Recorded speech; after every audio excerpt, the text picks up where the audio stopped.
క్రంచీగా 2 chicken leg పీసెస్తో fry prepare చేసుకుందాం. కావాల్సిన ఇంగ్రీడియంట్స్ వచ్చేసి చిటికెడు పెప్పర్ పౌడర్, 1 స్పూన్ కార్న్ఫ్లోర్, మీరు కార్న్ఫ్లోర్ ప్లేస్లో మైదా కానీ శనగపిండి కూడా తీసుకోవచ్చండి.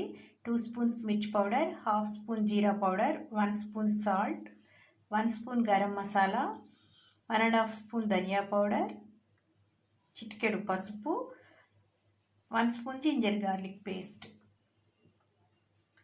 ఇవన్నీ ఈ 2 లెగ్ పీసెస్కి మంచిగా పట్టించాలి. ఇలా మంచిగా మిక్స్ చేసుకున్న తర్వాత లాస్ట్లో 1 ఎగ్ను కూడా యాడ్ చేద్దాం.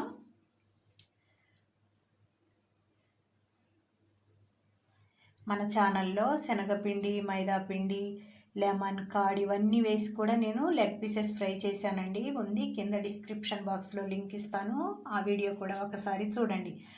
ఇలా ఈ ఎగ్ మిశ్రమాన్ని ఈ లెగ్ పీసెస్కి పట్టించి మినిమం 20 మినిట్స్ మ్యారినేట్ చేసుకోవాలండి. బయట పెట్టినా సరే, ఫ్రిడ్జ్లో పెట్టినా సరే 20 మినిట్స్ తర్వాత ఇలా స్టవ్ మీద ఒక కడాయి ఉంచి కొంచెం ఆయిల్ వేసి, ఆయిల్ హీట్ అయిన తర్వాత ఈ 2 లెగ్ పీసెస్ని వేసి స్టవ్ను లో టు మీడియం ఫ్లేమ్లోకి టర్న్ చేసుకుంటూ మంచిగా ఫ్రై చేసుకోవాలండి. 27 మినిట్స్కి మంచిగా ఫ్రై అవుతాయి.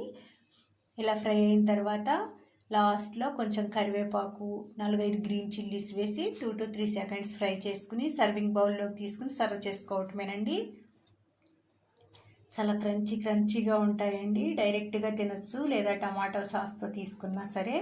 చాలా సింపుల్గా 20 మినిట్స్లో ఈజీగా ప్రిపేర్ చేసుకోవచ్చండి. మనం చికెన్ తెచ్చుకున్నప్పుడు కూడా 2 లెగ్ పీసెస్ని ఇలా సైడ్ తీసుకొని ఇలా మనం ఫ్రై చేసి ఇచ్చామంటే పిల్లలు, పెద్దలు అందరూ ఎంతో ఇష్టంగా తింటారు. చూస్తున్నారు కదా, చాలా క్రంచీగా ఉంటుందండి. అదేవిధంగా ఈ వీడియో చూసినందుకు మీ అందరికీ థ్యాంక్స్ అండి. మన ఛానల్ను సబ్స్క్రైబ్ చేసుకోవటం మాత్రం అస్సలు మర్చిపోవద్దండి.